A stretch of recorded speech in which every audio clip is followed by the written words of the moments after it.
They still speak in Wales of the New Zealand-Wales match of 1924 and one of Nepia's remarkable feats. 3 or 4 Welshmen had the ball at toe and were tearing down the field with only Nepia in front of them. They had him cold, or so they thought. But sizing things up, Nepia coiled himself and dived headfirst into them, turned a couple of somersaults, landed on his feet and raced upfield with the ball, leaving 2 Welshmen knocked out, and one of them was the Welsh captain, Jock Weta. McLean Park is the home of Hawke's Bay Rugby. The park is named after Scotsman Sir Donald Mcclain, who was the government's chief land purchaser during the 19th century. Mcclain also ran a large sheep station at Marae Kakaho, west of Hastings. The park stands on land donated by Mcclain's son, Douglas Mcclain, an accomplished sportsman who once cycled all the way from Napier to Wellington on a penny-farthing bicycle. The Hawke's Bay Rugby Football Union is the oldest provincial union outside the 4 main centres. The Magpies, as Hawke's Bay teams are known because of their black and white uniforms, have a proud record of holding the country's premier rugby trophy, the Ranfurly Shield.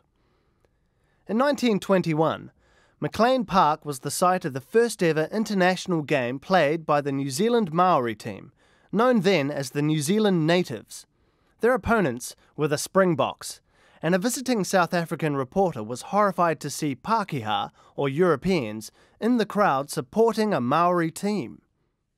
Bad enough having to play a team officially designated New Zealand natives, but the spectacle of thousands of Europeans frantically cheering on a band of coloured men to defeat members of their own race was too much for the Springboks, who were frankly disgusted.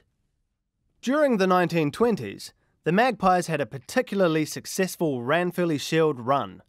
They scored 720 points in 24 successful Shield defences and conceded just 204. Though the team contained many star players, much of their success was due to Norm Mackenzie, their astute selector and coach. Hawke's Bay gained the Shield in 1922 with a shock 19-9 victory over a highly fancied Wellington team. Mackenzie had assembled an excellent squad after scouring the province for men with individual brilliance who could also become effective team players. Thanks to a brilliant backline containing a number of players who went on to become All Blacks, Hawke's Bay became New Zealand's top provincial team over the next 5 seasons. The forwards were also well represented at All Black level through the famous Brownlee brothers, Cyril and Morris. During 1926, Hawke's Bay dispatched some of New Zealand's finest teams with ease, Wellington by 50 points, Auckland by 30 and Wairarapa by over 60.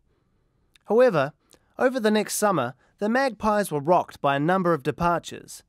In the first challenge of the 1927 season, Wairarapa grabbed the Shield with a hard-fought 15-11 win. Rugby legend George Nēpia was one of Hawke's Bay's players to make the famous 1920s All Black touring team known as the Invincibles. Nepia is recognised as one of the finest fullbacks ever, but played his last test match aged only 25. His retirement was spurred by injuries, financial problems during the Great Depression, and disillusionment over not being selected for the 1928 All Black team to tour South Africa, simply because he was Maori. Though Hawke's Bay briefly held the Shield in 1934, Bay supporters had to wait until 1966 for another successful reign. After beating Waikato at the end of the 1966 season, Shield fever descended onto the Bay as the Magpies successfully defended the Shield 21 times until finally relinquishing it in 1969. The team was captained by the famous flanker Cal Tremaine. Tremaine was a try-scoring machine. In 268 first-class matches, he scored 136 tries, a record not beaten by another forward until Zinzan Brooke in the 1990s. Today, the Magpies play in the top level of New Zealand's provincial competition.